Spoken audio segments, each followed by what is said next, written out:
What? Here, beneath the vastness of the sky, a man can learn the great peace of Africa.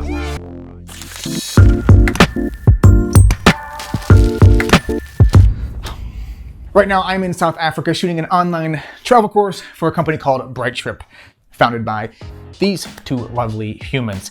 And we're making a whole course on Cape Town. But right now, the entire country is locked down. And, well, I'm bored.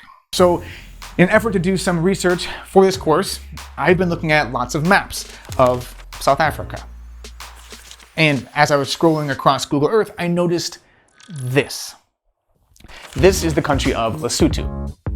Never heard of it? Yeah, you're not alone. Most people haven't. And that makes it kind of cool and interesting. But there's something else about Lesotho, something more obvious that makes it really interesting. Let's go back to that map view.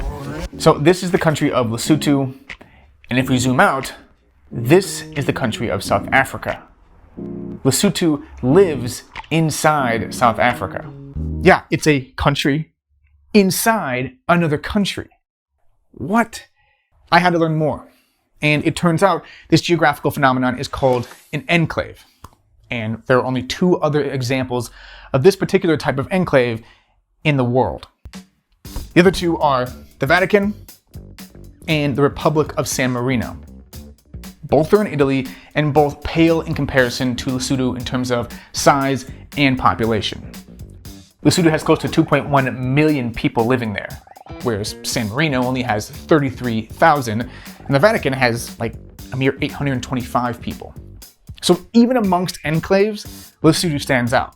It's like the enclave of enclaves. Sorry, I gotta interrupt real quick here, because look at how nice it is outside. Whoa, blue skies. And my new place is right next to the beach. The beach is like it's right down there. But unfortunately, I can't go to the beach yet because we're still on a nationwide lockdown. So instead, I'm inside making videos about weird map stuff. Also, I need to fix one thing, just real quick. I gotta fix this painting. This has been driving me crazy. As you can see, very crooked. 1 second. Take that off. Here's your problem. Top. Beautiful, beautiful, beautiful. We'll get back to Lesotho in a second, guys, I swear. I promise it's interesting. How's that look, huh? That is much better. All right. So I was saying, Lesotho is a weird enclave surrounded by South Africa, but being a landlocked country isn't unique. There's a bunch of countries around the world like this, but those countries are bordered by water or multiple other countries, making it easier to do things like trade and coexist with their neighbors. But this is totally different for Lesotho because they only have one neighbor and it surrounds them, which begs a whole lot of questions, starting with, how did this happen? Before there was the modern-day Republic of South Africa, there was the Union of South Africa, which was a British-owned colony. The Union was founded in 1910 as a grouping of 4 separate colonies: the Cape, Natal, Transvaal, and the Orange Free State. And you'll notice one chunk of land is missing from this group, and this is Lesotho, then called Basutoland. Now, if you go back 40 years prior to the 1870s, the British tried to add Basutoland to the Cape Colony. But Basutoland, they weren't having it, and they ended up resisting and clashing with British troops that looked like this, with very swaggy looking hats. Look at those cool hats. And this became known as the Gun War. And the result was Britain was like, all right, we still own you, but you can self-govern yourself and have your own rules. And while I'm sure the British didn't think much of this at the time, it ends up being the key to this whole thing. Because fast forward to 1910, the Union of South Africa is being formed by these nations. These nations. And they're forcibly being consolidated into one entity that would become South Africa. And the British wanted to add Basutoland to that, but they couldn't, because 40 years ago, during the gun wars, they had earned the right to self-govern and legally say, nah, and stay their own separate colony.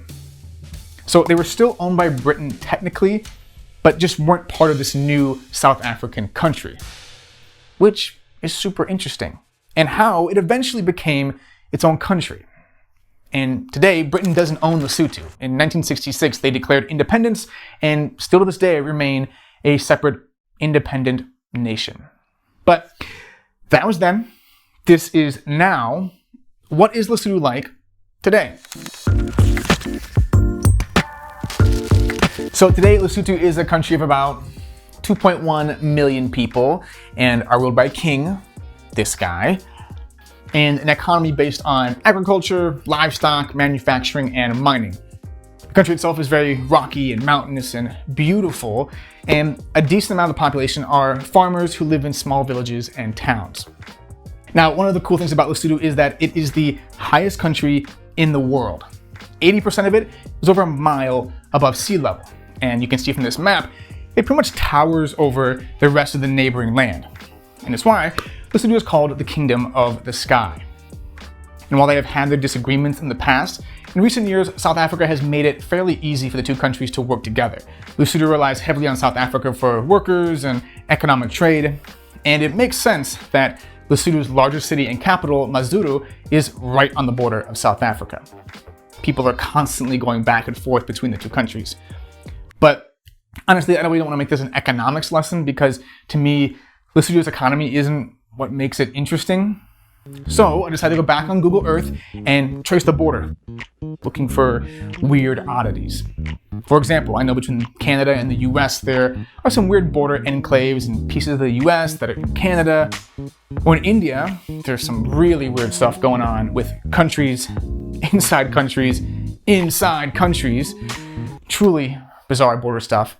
So I thought, what the heck, there might be some funny business with Lesotho's border. But to my disappointment, there's nothing really weird going on with their border. One side follows this winding river, and the other follows this mountain range, neither of which are particularly weird.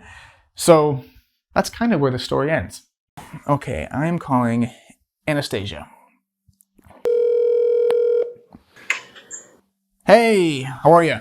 How's it going? Okay, I have a question for you. Yeah. I, right now, am making this video about Lesotho, which I've told you about, and I'm kind of at the end, but I wanted to see if you had any questions about Lesotho besides kind of the obvious stuff that I've already covered. Have you talked about or shared like how they're handling the lockdown? Ooh. People would be interested to hear that. Yeah, that's really interesting.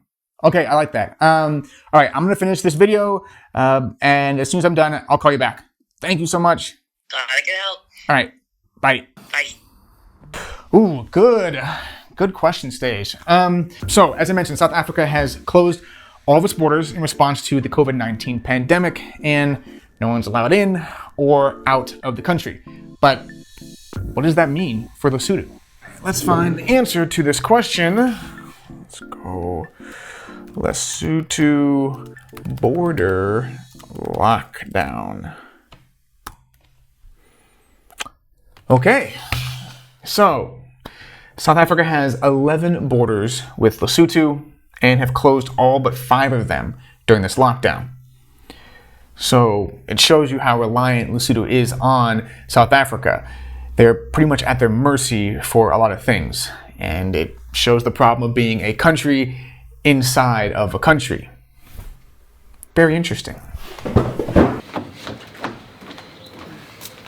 So that's it, guys. For the foreseeable future, I'm gonna be here in Cape Town, but it's actually totally okay because Cape Town is my new favorite city.